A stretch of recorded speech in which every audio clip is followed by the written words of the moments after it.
अकेले में हो करके खुद से भी बात करनी चाहिए।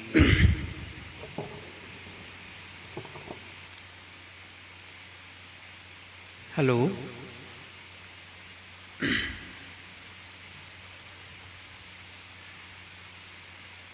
लोगों से बात करते हैं और कुछ व्यवहार के कार्य को संपादित करते हैं,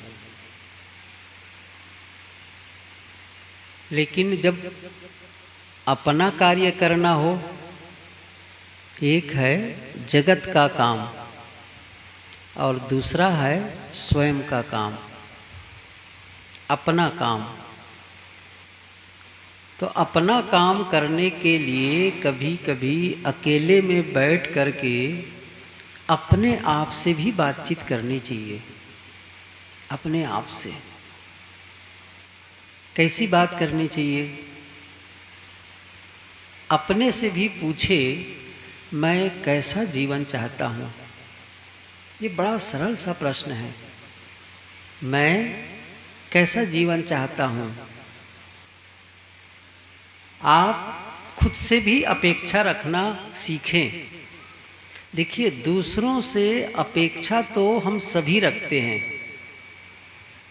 और सबके मन में दूसरों से क्या अपेक्षा है बाकायदा डिफाइन है, विवरण है उसका।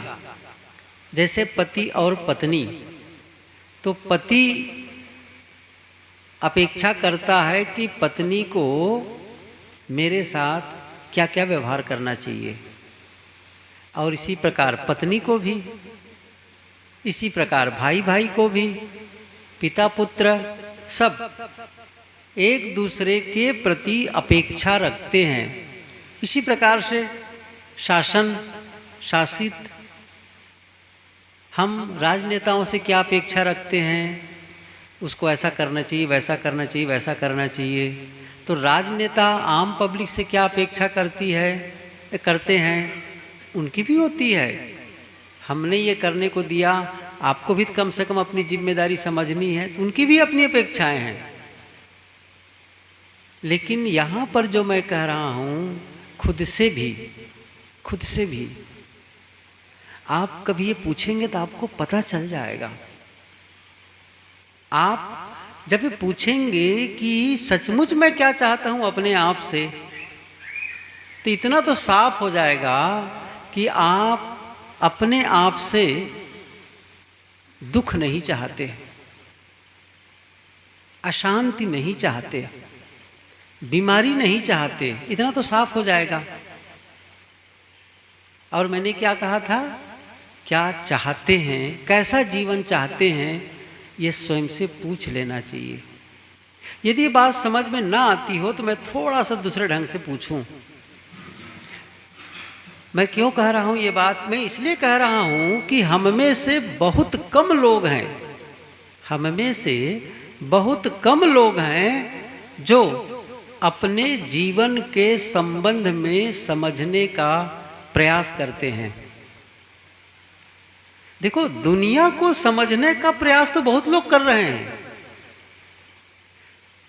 देवी देवताओं और भगवान भगवती को भी समझने का बहुत लोग प्रयास कर रहे हैं। और जो आपके टीवी के स्क्रीन पर आता है ना, या बड़े पर्दे की स्क्रीन पर जो लोग आते हैं ना, उसको भी समझने का प्रयास आप करते हैं। जैसे मैं कई बार ये बात कहता हूँ, अभी यहीं छोटी सभा है, इसके बावजूद मैं यदि कोई राजनीतिक चर्चा शुरू कर दूं तो फिर कई ऐसे लोग होंगे जो राजनीति के संबंध में बहुत विस्तार से बता सकते हैं, ऑथेंटिक रूप से बता सकते हैं।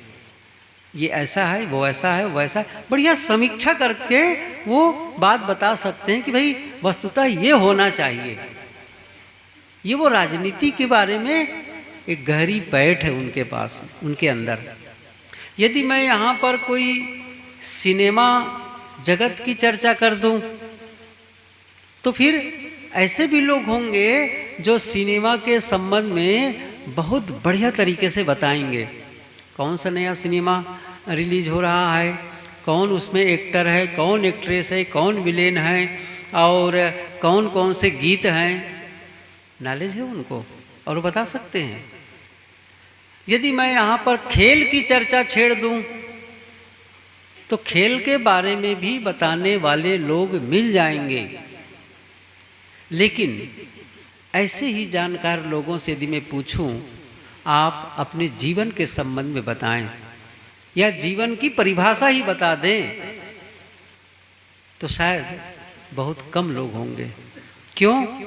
क्योंकि जब भी उनके हाथ में अखबार आता है तो राजनीति वाला पन्ना पलट के पढ़ने लगते हैं। टीवी में भी या मोबाइल में भी वही सर्च करते हैं जिससे राजनीतिक जानकारी बढ़े। ऐसे ही सिनेमा वाले लोग अपनी जानकारी बढ़ाते रहते हैं, खेल वाले लोग अपनी जानकारी बढ़ाते रहते हैं, लेकिन जीवन के संबंध में न तो चर्चा होती है न हम स्वयं ही इस पर ख्याल करते हैं कि सचमुच तो है।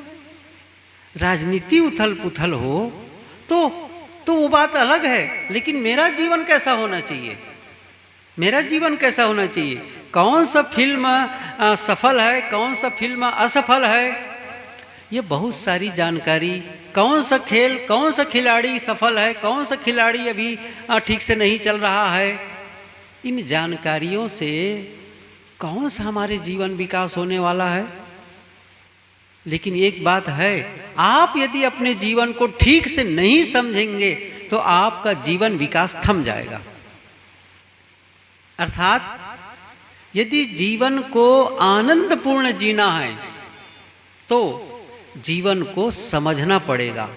ये काम कैसे करता है, जीवन काम कैसे करता है और कैसे इससे हम बेहतर रिजल्ट पा सके, बेहतर रिजल्ट पा सके, ताकि जीवन में हमें वह मिले जो हम चाहते हैं।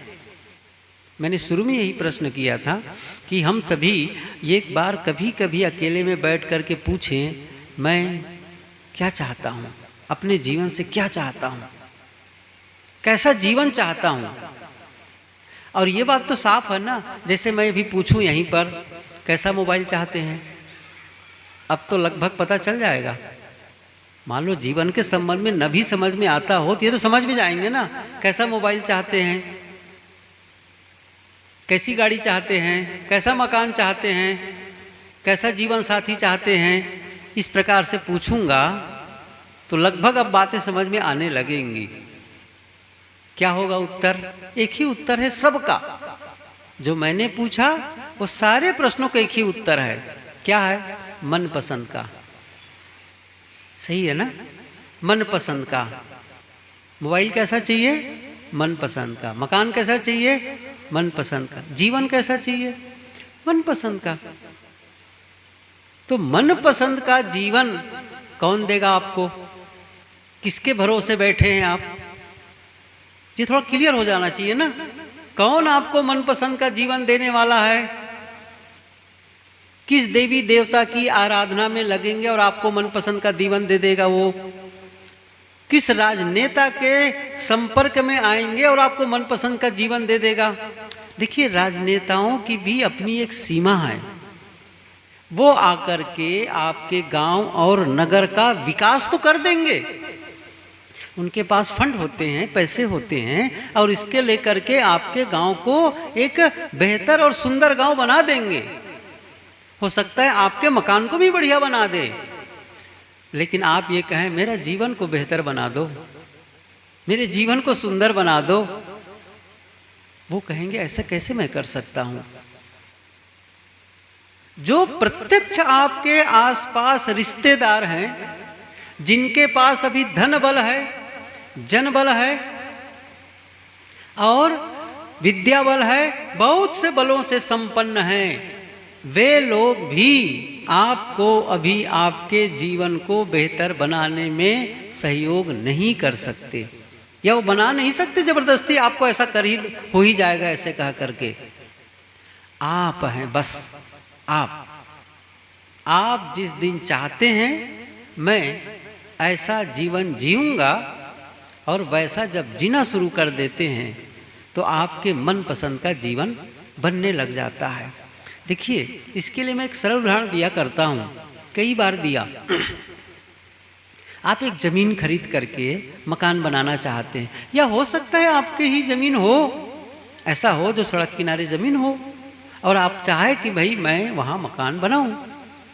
तो मकान बनाने के पहले होता क्या है? देखिए, जो भी निर्मित चीज़ हम देख रहे हैं ना, उसका निर्माण 2 बार होता है। 2 बार। कैसे?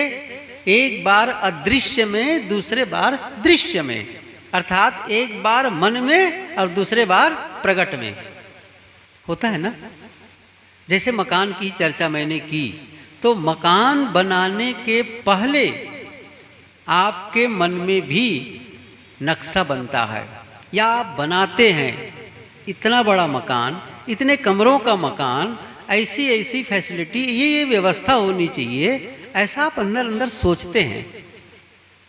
फिर वो सोच करके आपको लगता है कि नहीं, मेरे से भी बेहतर कोई जानकार है, आर्किटेक्ट के पास जाते हैं, जो जिसका काम ही है नक्शा बनाना, और उसी का पैसा मिलता है उनको। वो पढ़ाई किए हैं, नक्शा बनाते हैं, और आप उनके पास जा कर के अपनी रिक्वायरमेंट, अपनी आवश्यकताओं को बताते हैं, और अपने मन में सोची हुई बात को भी बताते हैं, और वो भी अपना अनुभव शेयर करता है। फिर दोनों मिलकर के एक सुंदर सा नक्शा निर्मित कर लेते हैं, और उसका ब्लूप्रिंट निकाल करके आप किसी बिल्डर को देते हैं, ऐसा मकान बनाओ। तो बिल्डर क्या करेगा? जैसा आपका नक्शा है वैसा ही मकान बना के देगा। सही है ना? और चूंकि आपने उसको योजनाबद्ध तरीके से बनाया है, मकान के नक्शा को, आप जैसा चाहते थे वैसा मकान आपका बन गया है। ऐसे मकान में रहने में आपको क्या लगेगा? क्या कहेंगे आप? सपनों का घर कहेंगे ना। मैं इसी घर का तो सपना देखता था। उसको क्या कहेंगे? मन पसंद का मकान, मन पसंद का। अब वहाँ रहने में आपको अच्छा लगेगा, क्योंकि आपने जैसा बेडरूम चाहा वैसा है, और जहाँ खिड़की चाहे थे वैसी खिड़की है, वहाँ हवा और प्रकाश है। आप जैसा बाथरूम चाहते थे वैसा है, जैसा किचन चाहते थे वैसा है। तो जो कुछ आप वहाँ रहेंगे आपको अच्छा लगेगा, रहने में अच्छा लगेगा, अच्छा लगेगा। लेकिन आप इसको थोड़ा दूसरे ढंग से सोचिए। आप किसी नौसिखवा जो नया नया अभी कारीगरी शुरू किया है, मिस्त्री का काम, और उसको कहे सुनो इधर आओ, मेरा एक मकान बना देना, पैसा जितना चाहो मैं दे देता हूँ। और पैसा दे दिए 10-15 लाख, लो बना दो मकान। और वो भी नया नया आदमी है, बनाया। अच्छा, बनाया भी, और क्या चाह? पैसा बचे भी थोड़ा, होता है ना। पैसा बचे भी, तो सामान जो उसका बिल्डिंग मटेरियल है उसकी क्वालिटी में भी अंतर हो गया, और बिना सोचे समझे बस खींच दिया मकान। और जब आप मकान में जाएंगे, चूंकि आपने कुछ उसमें योजना बनाया ही नहीं है, आपने नक्शा बनाया नहीं है, और आपको उस मकान में रहना पड़े, तो क्या होगा? आप उस मकान में रहेंगे जहाँ करे लगेगा वहाँ पहुँच करके कैसे दरवाज़ा बना दिए हैं, देखो ना, ये इतना छोटा दरवाज़ा कि हर बार सिर झुका के जाना पड़ता है। या फिर यहाँ तो ऐसी जगह खिड़की रखे जहाँ से न हवा है न प्रकाश है। बाथरूम ऐसा बना है कि पानी ही बाहर नहीं निकलता है, ठीक से भरा रहता है, या पानी निकलता है तो बरामदे में बाहर आ जाता है। किचन का प्लेटफार्म ऐसा बना है कि ठीक से वो सफाई भी नहीं हो पाती वहाँ पर। आप उस मकान में रहने के लिए अभिशप्त हो जाएंगे, विवश हो जाएंगे, जिसे आप पसंद नहीं करते हैं। ये सारे उदाहरण देकर के मैं क्या बताना चाहता हूँ? बस इतनी सी बात, क्या आपने अपने जीवन का नक्शा बनाया है, या फिर जैसा चल रहा है चलने दे रहे हैं? होता है ना, जैसा चल रहा है चलने दे रहे हैं। सोच विचार करके जीवन जीते हैं कि यूं ही सुबह उठे, रोज रूटीन वर्क वही है, क्या है? बस दौड़ो, उठो, ये करो, ये करो, ये करो, ये करो, रोज वहां जाना, रोज आना, ये करना। दैनिक रूटीन को ही आप मान लिए प्रगति। ये गतिविधि है, ये गतिविधि है आपकी, प्रगति नहीं है। जैसे कोई एक लकड़ी का घोड़ा हो, आप देखे होंगे कभी लकड़ी का घोड़ा, और एक बैठ जाए उस पर, और बैठ करके आगे पीछे हो ना घोड़े से, तो कहीं पहुंचेगा? कहीं पहुंचेगा? आप गतिविधियों को आपने समझ लिया प्रगति है। आपका एक गतिविधि है, रोज भोजन करना, काम में जाना, बिस्तर पर जाना, घर वालों से मिलना, बातचीत करना, मित्रों से, ये गतिविधि है, क्रियाकलाप है, दैनिक रूटीन है। आपको जीवन को कुछ एक्स्ट्रा, आपको थोड़ा अतिरिक्त मेहनत करनी पड़ेगी। क्यों? आप अतिरिक्त चाहते हैं। अतिरिक्त क्या चाहते हैं? मैं केवल जीवन न जीऊं, बल्कि जीवन जीने के साथ साथ मैं आनंद का भी अनुभव करूं, शांति का भी अनुभव करूं, परस्पर में प्रेम का भी अनुभव करूं, सुंदर स्वास्थ्य का भी अनुभव करूं। ये चाहते हैं कि नहीं चाहते हैं? तो फिर दैनिक रूटीन फॉलो करने मात्र से काम नहीं चलेगा। पहला काम तो यही करना होगा कि आप, जैसे मैंने कहा ना कि आप नक्शा जैसे बनाते हैं, मैं इसको थोड़ा सा दूसरे ढंग से बताऊं तो थोड़ा क्लियर हो जाए। आप योजना बनाते हैं, जैसे मैंने कहा ना, मकान बनाने की योजना, या व्यापार करने या व्यापार बढ़ाने की योजना।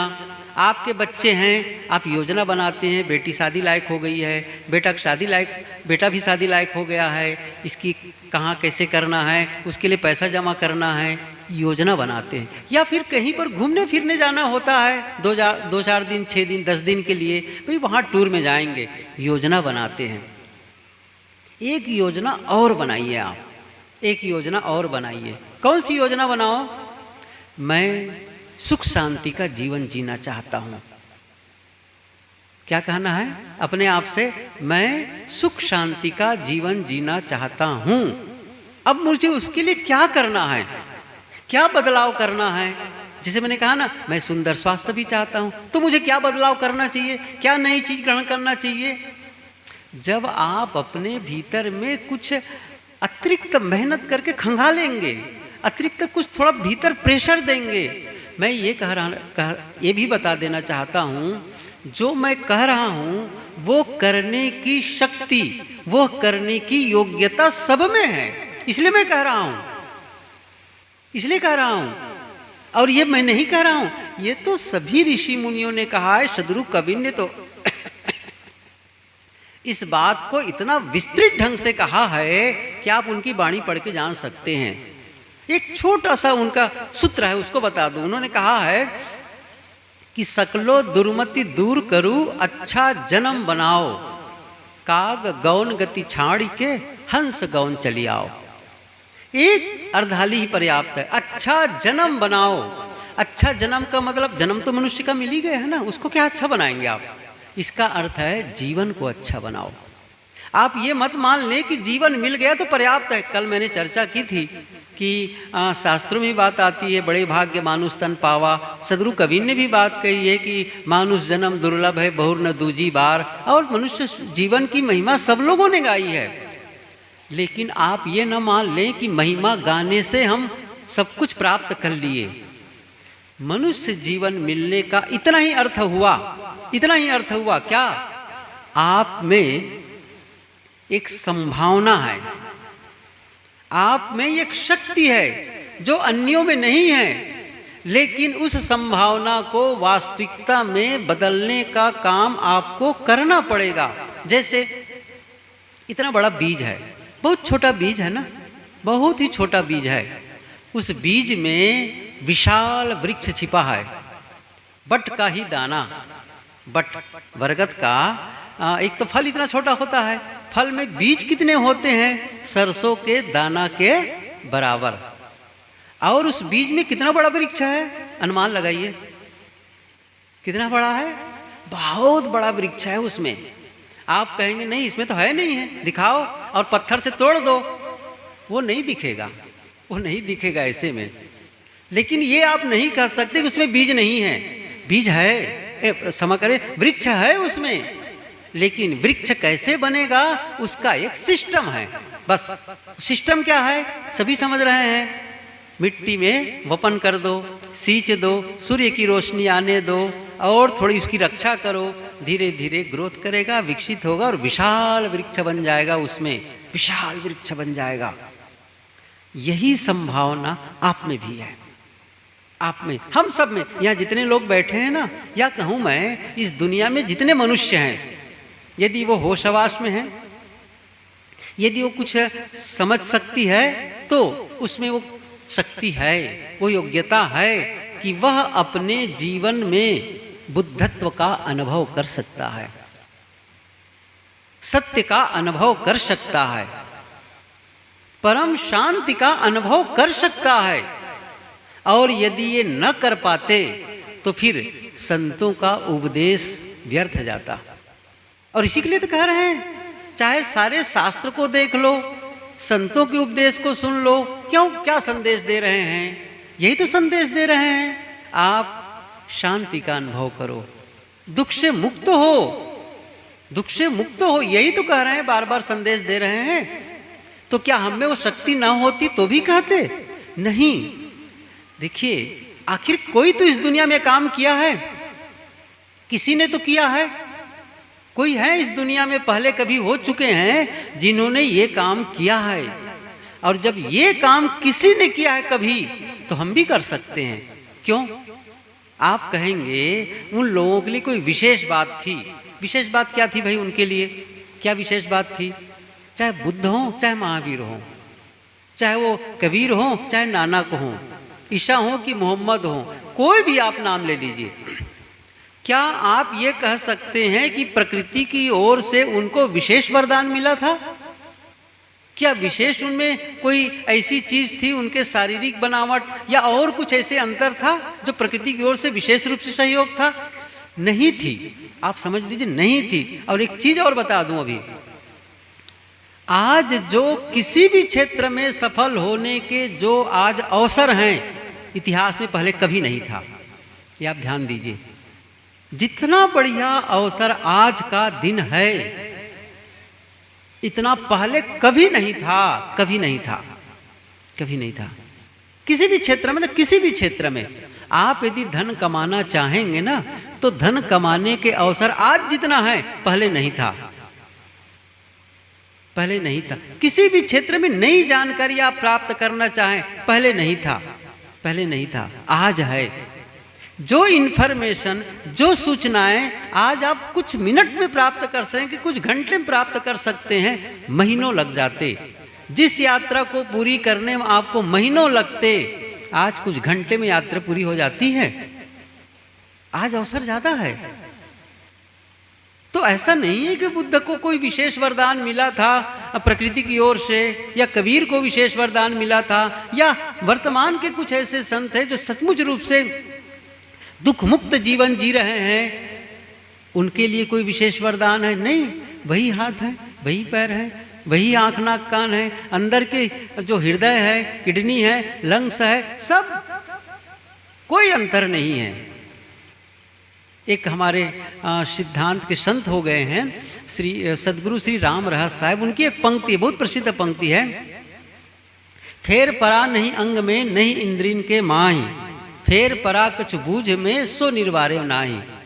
अंगों में अंतर नहीं है, इंद्रियों में अंतर नहीं है, अंतर कहाँ है? बूझ में, समझ में। बस एक अंतर है, समझ। वो जीवन को समझते थे और समझ पूर्वक जीते थे। हम न जीवन को समझते हैं, न समझ पूर्वक जीते हैं। आखिर हम लोगों के जीवन में जो भी त्रुटियां हैं, या कहीं भी देखोगे जहां भी गलतियां हो रही है, चाहे अनैतिक, दुराचार, कुछ भी हो रहा है, क्या है वो? चाहे वो गलत खान पान हो, गलत व्यवहार हो, चाहे गलत शब्द बोलते हो, क्यों? समझदारी का परिणाम है कि नासमझी का परिणाम है?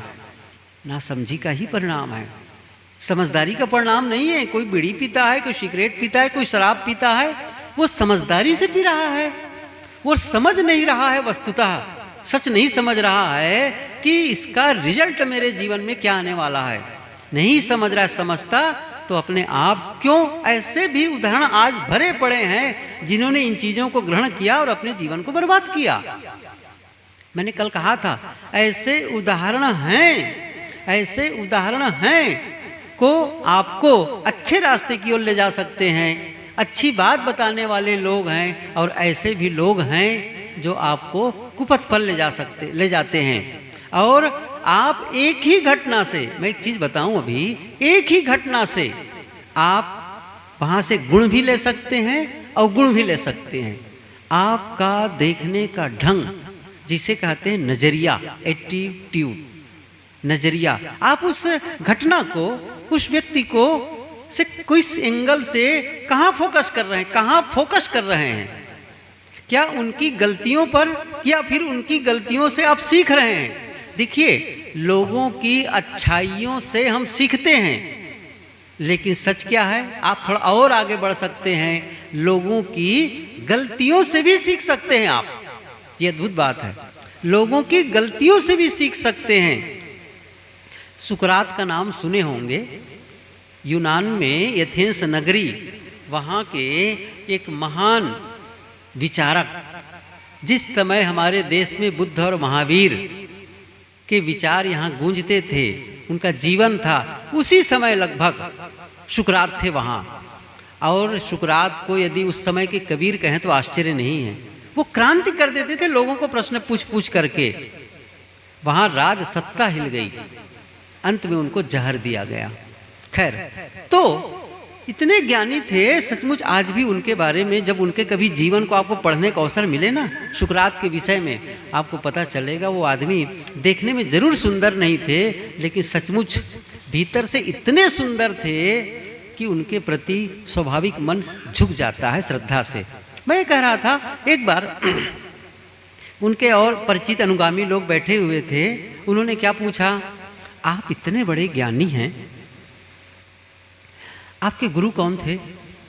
क्योंकि आप इतने, फिर आपके गुरु के बारे में हम जानना चाहते हैं। उन्होंने क्या कहा, मेरे गुरु के बारे में जानना चाहते हो? कि हाँ, आप बताएं आपके गुरु कौन थे? तो उन्होंने कहा, ये दुनिया में जितने मूर्ख लोग हैं ना, वे सब मेरे गुरु हैं। आप मजाक क्यों करते हैं? आप ऐसे कैसे कह सकते हैं? आप इतने बड़े ज्ञानी और आपके गुरु मूर्ख कैसे हो सकते हैं? उन्होंने कहा, मानो मेरी बात, मैं सच कह रहा हूँ, क्योंकि मैं ये देखता हूँ कि लोग इनको मूर्ख क्यों कहते हैं। ऐसी कौन सी इसने गलती की है जिसके नाते लोग इसको मूर्ख कह रहे हैं? बस वही गलती मैं नहीं करता, वही गलती मैं नहीं करता। दो भाई थे, ये बहुत प्रसिद्ध कहानी है। दो भाई, एक भाई कैसा था, एक भाई था वह शराबी था, शराब पी करके आता था, पत्नी और बच्चों को पीटता था, हल्ला मचाता था, चिल्लाता था, पड़ोसियों के साथ उलझ करके झगड़ता था, पूरे वातावरण को प्रदूषित कर देता था। लेकिन दूसरा भाई था बहुत सज्जन, परिवार के साथ में सुंदर व्यवहार, लोगों के साथ समाज में उसकी प्रतिष्ठा, व्यापार बढ़िया, सब कुछ बढ़िया, लोग उनको पसंद करते थे, हर क्षेत्र में उनके प्रतिष्ठा थी। लोगों ने सोचा कि ये दोनों सगे भाई हैं, ये अंतर क्यों है, पूछना चाहिए। आखिर ये दोनों ने शिक्षा कहाँ से पाई, कहाँ से सीखे? एक ने बहुत अच्छा करना सीख गया, दूसरे ने बहुत ही गलत कर रहे हैं। गए शराबी के पास में, कहो भैया आप ऐसा क्यों करते हैं? रात में शराब पी के आते हैं, हल्ला मचाते हैं, गली मोहल्ले में चिल्लाते रहते हैं, घर में आते हैं मार पीट करते हैं, ये कहाँ से सीखे आप ऐसा करना? क्या उत्तर दिया? अपने पिताजी से। आप लोग तो जानते हैं मेरे पिताजी शराबी थे। जब हम लोग छोटे छोटे थे तो पिताजी शराब पी करके आते थे, हम लोगों को, माँ को मारते और पीटते थे, चिल्लाते थे। आखिर मैं उसी का तो कार्बन कॉपी हूँ, वहीं से तो सीखा है। लोगों ने कहा, हाँ भाई पिता भी ऐसा करता था तो ये भी यही कर रहा है। अच्छा चलो बड़े भाई के पास। तो भाई के पास गए, उनसे पूछा, भैया आप हर काम अच्छा कैसे करते हैं? परिवार के साथ सुंदर व्यवहार है, समाज में अच्छा लोगों के साथ बर्ताव करते हैं, व्यापार भी बढ़िया है आपका, आपकी प्रतिष्ठा सब जगह है, आखिर आपने इतना अच्छा करना कहाँ से सीखा? उसने क्या उत्तर दिया? पिता से। दोनों सगे भाई ना, उसने क्या कहा? पिता से। शाबाश, पिताजी से सीखे। उसने कहा, हाँ जब हम छोटे थे तो पिताजी शराब पी करके आते थे, हम लोगों को, माँ को मारते पीटते चिल्लाते थे। और उसी समय मैंने निर्णय ले लिया था, ऐसी गलती मैं जीवन में नहीं करूँगा। क्या कहा? ऐसी गलती मैं जीवन में नहीं करूँगा। आप जीवन को किस दिशा में ले जाना चाहते हैं, आप पर निर्भर करता है। और उसके लिए उदाहरण भी पर्याप्त हैं दुनिया में, कम नहीं है, पर्याप्त हैं। आप अभी तक तो हम लोग निर्णय ही नहीं ले पाते हैं ना। सवाल ये है, हमने तय ही नहीं किया है कि मुझे कैसा जीवन चाहिए। और यदि आपने तय किया तो आपका जीवन बदलना शुरू हो जाएगा, हो जाएगा। आप यदि तय कर लिए मैं शांति का अनुभव करना चाहता हूँ, गहरी शांति का अनुभव करना चाहता हूँ, बस एक निर्णय लिए सुबह उठ करके, या कभी भी निर्णय ले लिए, बस मैं ऐसा जीवन जीऊँ कि मुझे गहरी शांति का अनुभव हो। जब भी मैं अकेले में बैठूं मन शांत। यदि किसी की याद आए भी तो उनके प्रति प्रेम का भाव जगे, मैत्री का भाव जगे, उनके लिए सहयोग का भाव जगे, और मैं अपने आप में खुश रहूं। परिवार वालों के प्रति मेरे मन में धन्यवाद का भाव जगे, सब के प्रति आभार और कृतज्ञता का भाव जगे, मैं शांत रह जाऊं। ये आपने निर्णय लिया तो जानते हैं क्या होगा इससे? ये निर्णय ही आपके जीवन को बदलने वाला है। कैसे?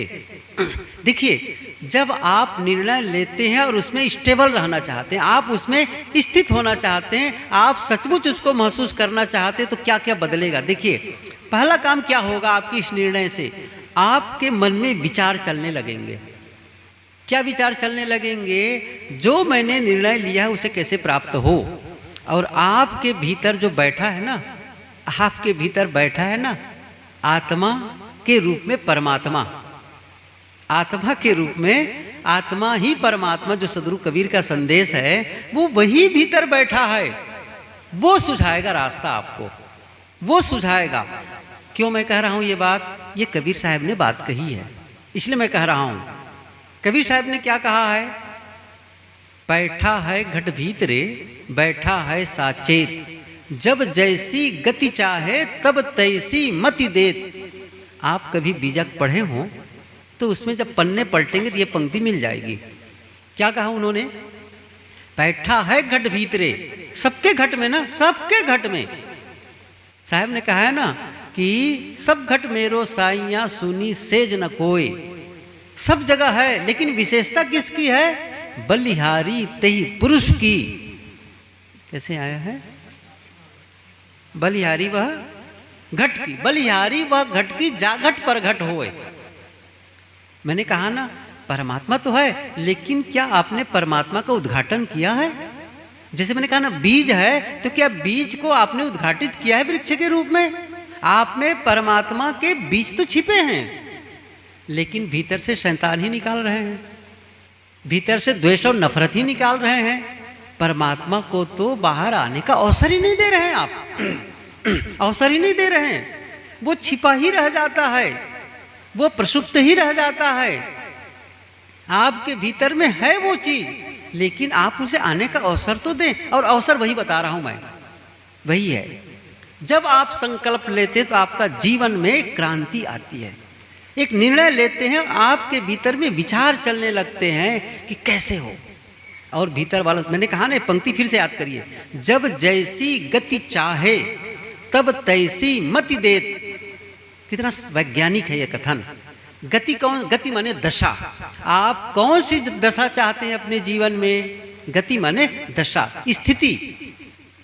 तब तैसी मति देत, जैसी गति चाहेंगे। यदि आपने ये चाहा कि मैं शराब पीना चाहता हूं, ऐसा कोई चाहने की जरूरत नहीं है, लेकिन एक उदाहरण दिया। आपने कोई ये निर्णय लिया कि मैं अब शराब पीना चाहता हूं, तो जानते हैं अंदर से विचार आएगा, कहाँ मिले, किन से मिलूं, सही है कि नहीं? वो आने लग जाएगा। अच्छा, एक सरल उदाहरण दूं। आप लोगों ने सत्संग में आने का निर्णय लिया, संकल्प लिए, तो अंदर में विचार शुरू हो गए ना, अच्छा कौन कौन से काम को जल्दी निपटा दूं, किस काम को थोड़ा छोड़ के रख दूं, बाद में आकर कर लूंगा। होता है कि नहीं होता है? थोड़ा जल्दी जल्दी करो, सत्संग में जाना है। ऐसा नहीं है कि आप जितने लोग यहाँ बैठे उनके घर में काम नहीं है, खाली लोग हैं, नहीं, सब लोग का दैनिक रूटीन है, रोज के काम हैं, और इस समय भी काम का वक्त है। लेकिन आपने क्या निर्णय लिया? मुझे सत्संग में जाना है, और जैसे ही जाना है का निर्णय लिए, वैसे आपका विचार भीतर भीतर चलने लगे कि किस काम को पहले कर दूं, जल्दी कर दूं, कैसे कैसे कर दूं, ऐसे विचार चलने लग गए। और आपका, क्योंकि आपको जाना है, उसको सफल बनाना है। जो आप निर्णय लेते हैं, उस निर्णय को सफल बनाने के लिए आपके भीतर से काम शुरू हो जाते हैं, विचार आना शुरू हो गया।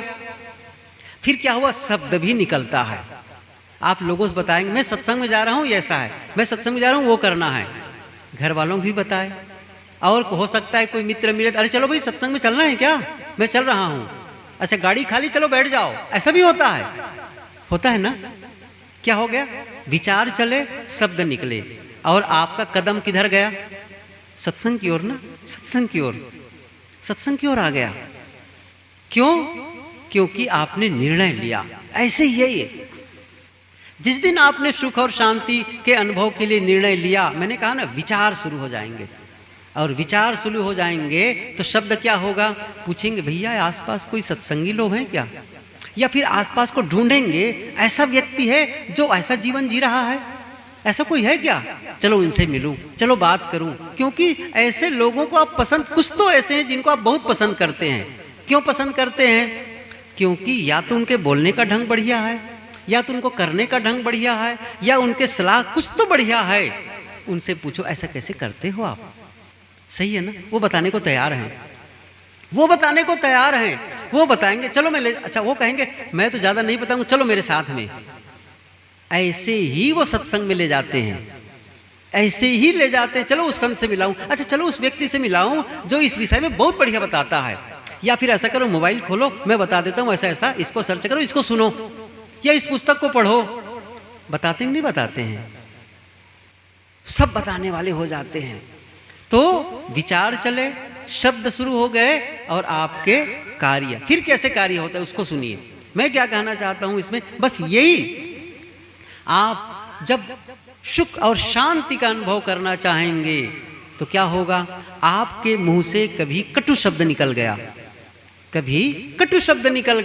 कभी आपके क्रोध उबल पड़ा एकदम से, घर वालों से गलती हो गई, या किसी से भी, चाहे पड़ोसी हो या गांव का भी कोई हो, कोई भी, और आप एकदम से उत्तेजित हो गए और बस कटु शब्दों का प्रहार, क्योंकि आप पहले ऐसा कर चुके हैं, वही होगा। अब वो तो हो गया। अब जब अकेले में होंगे, जब भी अकेले में होंगे और आंख बंद करके बैठेंगे, वो याद आएगी। और क्या कहेगा भीतर वाला? वो बार बार आपका मन कर, ऐसा तुम्हें नहीं करना चाहिए था। आएगा नहीं, आवाज आएगी ना, ऐसा तुम्हें नहीं करना चाहिए, इतना उत्तेजित होने क्या जरूरत थी। वो जो उद्वेग था, वो उद्वेग वापस आकर कहेगा, आपको शांत नहीं रहने देगा। चूंकि आपने शांति का निर्णय लिया है, तो आप क्या करेंगे? अगली बार क्या करेंगे? अब मुझे बदलना है, ऐसा नहीं करना। क्यों? जब अकेले में होता हूं तो मेरा ये गलत व्यवहार मुझे कचोटता है।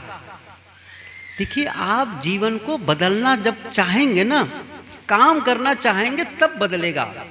मैं एक चीज आपको साफ बता देता हूं अभी, चाहे आप लोग नाराज कितना भी हो, पूजा पाठ से जीवन नहीं बदलेगा। कान खोल के सुन लो, पूजा पाठ से जीवन नहीं बदलेगा। चाहे तुम किसी भी देवी देवता को मानते हो और किसी भी संत के अनुगामी हो, केवल अनुगामी होने से जीवन नहीं बदलेगा। किसी पवित्र नदी में नहाने से जीवन नहीं बदलेगा, और बहुत धन हो जाने से भी जीवन नहीं बदलेगा। किससे बदलेगा? जब आप बदलेंगे। जब आप बदलेंगे तब जीवन बदलेगा। पूजा पाठ से जीवन बदलता तो आज पुजारी, पूजा करने वालों की संख्या कमी नहीं है, मंदिरों में लाइन लगवाने वालों की संख्या की कमी नहीं है, तीर्थों में भीड़ उमड़ पड़ती है। जब स्नान के पर्व के समय स्नान का होता है तो पुलिस को सुरक्षा करनी पड़ती है, नहीं तो वहां पर हिंसा हत्या हो जाए, मारकाट हो। इतनी सुरक्षा, कितने स्नानार्थी, कितने धार्मिक दिखते हैं आपको। क्या जीवन बदल जाता है? जीवन नहीं बदलता है। जीवन बदलता है आपके बदलने से। क्या आपने बदलने का संकल्प लिया है? अरे लिया है तो ये काम आप करने शुरू कर देंगे। जैसे आपके घर के सामने एक मैदान खाली है, जमीन आपकी ही है, या वो बाहर भी हो सकता है, भीतर भी हो सकता है, और मैदान जगह खाली है, जमीन खाली पड़ी हुई है, वर्षों से खाली पड़ी है। एक दिन आपके मन में हुआ, नहीं जी खाली पड़ी हुई है, इसमें मैं फुलवारी लगाऊं, इसमें मैं ग्रीनरी लगाऊं, इसमें हरियाली लगाऊं, घास लगाऊं, सुंदर फूल लगाऊं, पौधे लगाऊं, फूल भी सुंदर खिले, सुगंधी भी आए, ऐसा आपने सोचा। अब करेंगे क्या? चूंकि आपने फुलवारी लगाने के लिए सोचा, तो क्या करना शुरू हो जाएगा? जो जमीन में कांटे इत्यादि के पौधे होंगे निकाल के फेंकेंगे, कंकड़ पत्थर बड़े बड़े रखेंगे, छोटे बड़े सबको निकाल के साफ करना शुरू कर देंगे।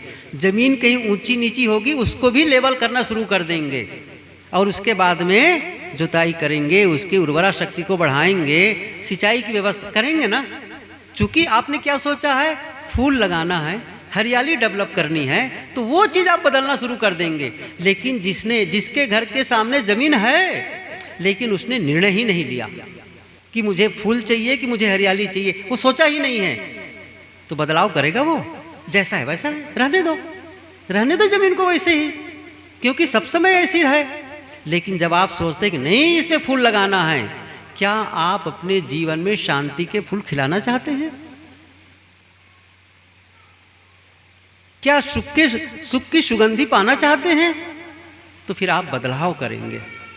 मैंने कहा ना, आपसे कहीं क्रोध हो भी गया है, आपने कभी कटु शब्द बोल दिया है, लेकिन जब आप अकेले में बैठेंगे तो आपके भीतर वो कचोटेगा, अरे नहीं भाई ये ठीक नहीं कर रहे हो, वो बार बार आपके भीतर से आवाज आएगी, नहीं ठीक नहीं है। तब क्या करेंगे आप?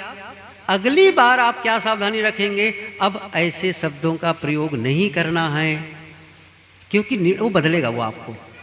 यदि सचमुच आप ईमानदारी से करेंगे तब क्या होगा? वहां पर फिर सावधानी बरतें। हो सकता है फिर फिसल जाए कभी, लेकिन उसकी जो इंटेंसिटी है, उसकी जो तीव्रता है, वो कम होने लग जाएगी, वो कम होने लग जाएगी। और क्या करेंगे? अचानक हो सकता है कभी कभी तो आपको उद्वेग हो और अचानक आ जा, अरे क्या कर रहे हो, और खट से वो टेम्परेचर डाउन हो जाएगा, वो जो पारा है ना वो नीचे आ जाएगा। होश चाहिए। हम सभी अधिकतम लोग तो बेहोशी में ही जिंदगी जीते हैं, सच बताऊं ना, मूर्छा में। होश में कहाँ जीते हैं? क्रोध होश में करते हैं, बेहोशी में करते हैं। सभी को समझ में आ रहा है ना? कोई गलत खाता पीता है, बेहोशी में तो कर रहा है वो, चाहे वो चोरी कर रहा हो, हिंसा कर रहा हो, व्यभिचार कर रहा हो, क्या कर रहा है? बेहोशी में ही तो कर रहा है, होश में कहाँ कर रहा है? होश में करेगा तो वही करेगा जिसके परिणाम अच्छे आए, रिजल्ट अच्छे आए। तो फिर एक बताया कि शब्द आपके गलत निकलते हैं, आप वहां बदलाव करेंगे। मान लो एक दिन आपको भोजन करने में असंयम हो गया, ज्यादा खा लिए या गलत चीज खा लिए, अकेले में बैठेंगे तब, या तो पेट की गड़बड़ी कुछ भी हुआ, भीतर वाला क्या कहेगा? तुम्हें उतना खाना चाहिए, कहेगा कि नहीं? अच्छा कहा होगा, कई बार कहा होगा कि नहीं कहा होगा भीतर वाला, इतना तो नहीं खाना चाहिए। हुआ है कि नहीं हुआ है? मन ने सोचा है इस चीज को, अरे नहीं इतना नहीं खाना है भाई। जब अकेले बैठता हूं तो वो बार बार मुझे परेशान करता है, तो क्या करेंगे आप? अगली बार आप ध्यान देना शुरू कर देंगे, कम संयम से खाना है। बदलाव आ रहा है कि नहीं आ रहा है? आ रहा है, बशर्ते आप काम करना शुरू करें।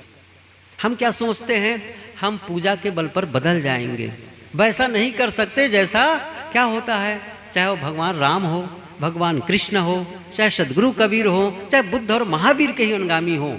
हम सभी अनुगामी क्या चाहते हैं?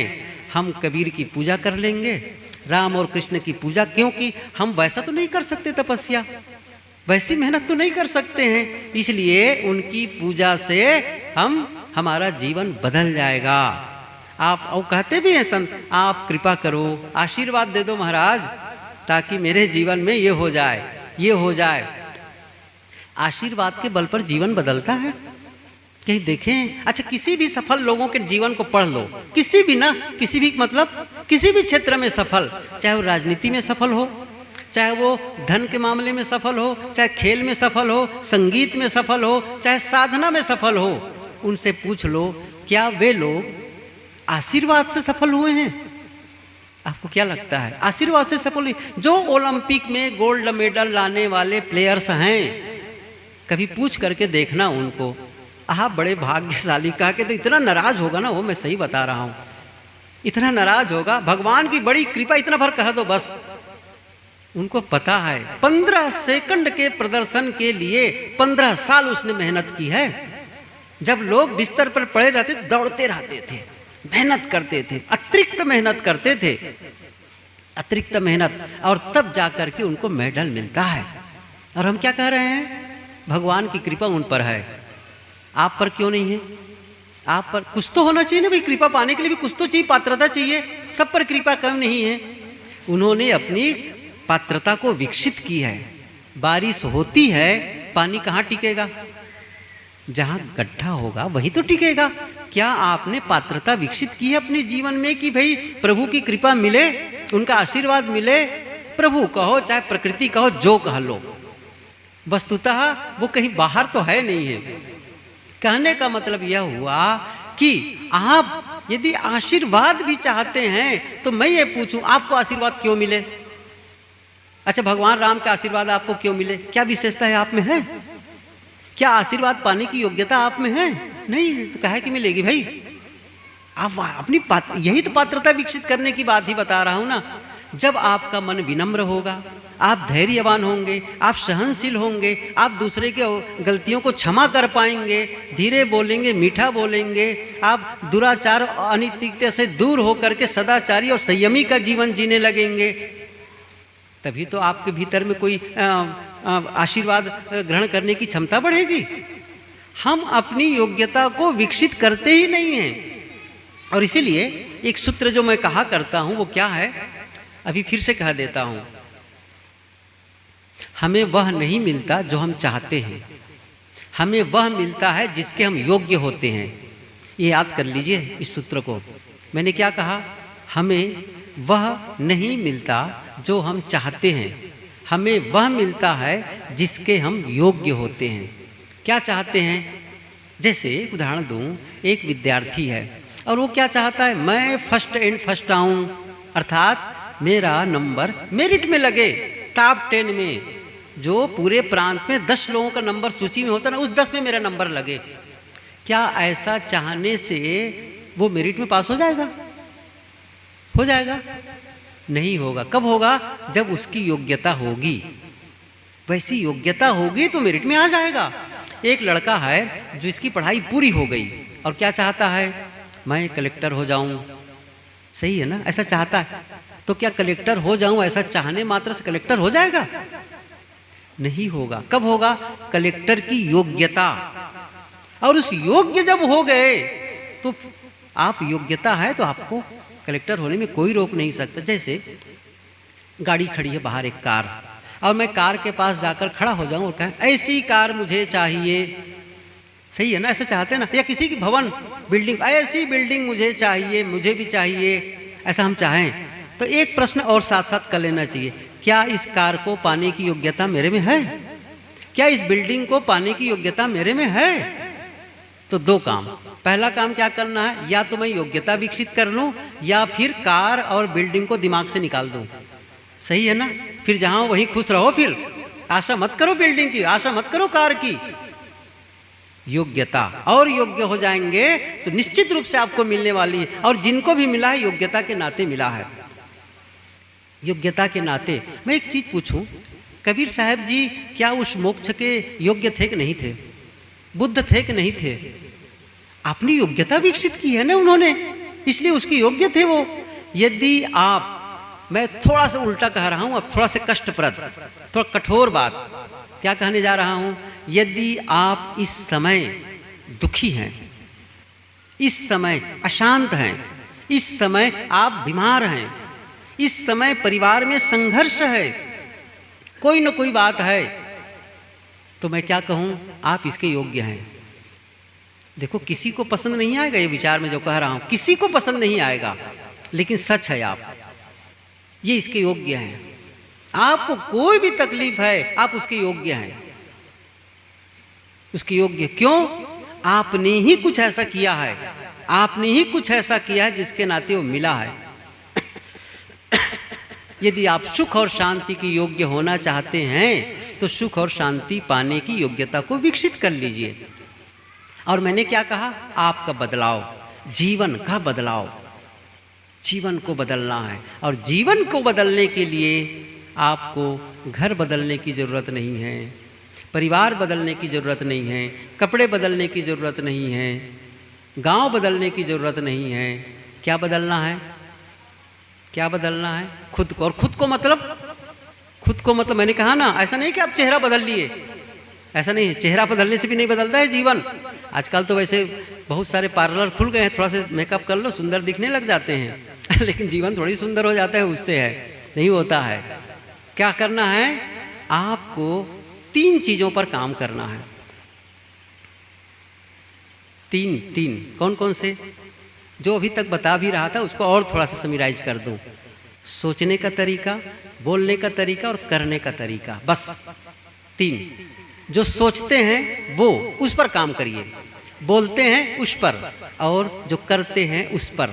3 इसी कहते हैं मन वचन कर्म, कहते हैं ना मन वचन कर्म की पवित्रता। उस पर कैसे, उसे कैसे बदलना है, कैसे बदलना है। इस समय का समय पूरा होता है, शाम को बताऊंगा यदि आएंगे आप लोग तो, कि विचार कैसे बदलना है और विचार बदल करके जीवन कैसे बदल सकते हैं आप। Change your thinking, change your life. आप अपने विचारों को बदल करके, सोच को बदल करके जीवन को बदल सकते हैं। कुछ तो वानगी मैंने बता दी अभी, लेकिन इसको और थोड़ा विस्तार से हम समझेंगे कि सचमुच जीवन बदल कैसे जाता है, कैसे बदल जाता है, जीवन कैसे ट्रांसफॉर्म हो जाता है। ये वही जीवन है जिस जीवन में दुख और अशांति का अनुभव कर रहे हैं। ये इसी जीवन में आप सुख और शांति का अनुभव कर सकते हैं। ऐसा नहीं कि आपको अलग से जीवन पाना है, या अलग ग्रह में जाना है, या अलग लोकांतर में जाना है, या मरने के बाद होने वाला है। नहीं, सदगुरु कबीर ने साफ शब्दों में कहा है, मुक्ति जीते जी, जियत न तरे वो मुए का दरी हो, जीते ही जो न तरे। मोक्ष के, मरने के बाद मोक्ष, मुए मुक्ति कहे, कैसे भजन भी आया है कबीर साहब जी के, झूठे दे विश्वासा। मरने के बाद मुक्ति होती, झूठे विश्वास देते हैं लोग। नहीं, जीते जी अर्थात इसी जीवन में आप जिस जीवन में दुख और अशांति का अनुभव कर रहे हैं, पीड़ा का अनुभव कर रहे हैं, उसी जीवन में सुख और शांति का अनुभव कर सकते हैं। कब? जब आप अपने को बदले। और बदलने का तरीका वही है, विचारों को बदलना, विचारों को बदलना। और सही है, मैं समझ गया। हेलो, मैं समझ रहा हूँ समय पूरा हो गया है आप लोग भी सुनते सुनते थक गए होंगे, मुझे पता है क्योंकि समय संकेत कर देता है। क्योंकि भूख लग रही होगी, सब कई लोगों के मन में होगा कब बंद करे तो भोजन मिले, और मैं बंद ही कर देता हूँ। ठीक है, शाम को मिलते हैं साहेब बंदगी। बोलिए सदगुरुदेव की जय। सज्जनों एवं देवियों, अभी हम सब पूज्यपाद श्री गुरुदेव जी के बहुत गहन गंभीर विचार श्रवण कर रहे थे। आए हम सब थोड़ा सा 2 मिनट वंदना गुरु चरणों में समर्पित कर दें और सभी बोले, वंदन है गुरुदेव तुमको, वंदन है गुरुदेव, वंदन है गुरुदेव तुमको, वंदन है गुरुदेव। काल जाल के धंधा भारी, काल जाल धंधा भारी, परख लखायो भेव तुमको, वंदन है गुरुदेव, वंदन है गुरुदेव तुमको, वंदन है गुरुदेव। वेद शास्त्र सब खोजत हारे, वेद शास्त्र हारे, मर मन जानत कैव तुमको, वंदन है गुरुदेव, वंदन है गुरुदेव तुमको, वंदन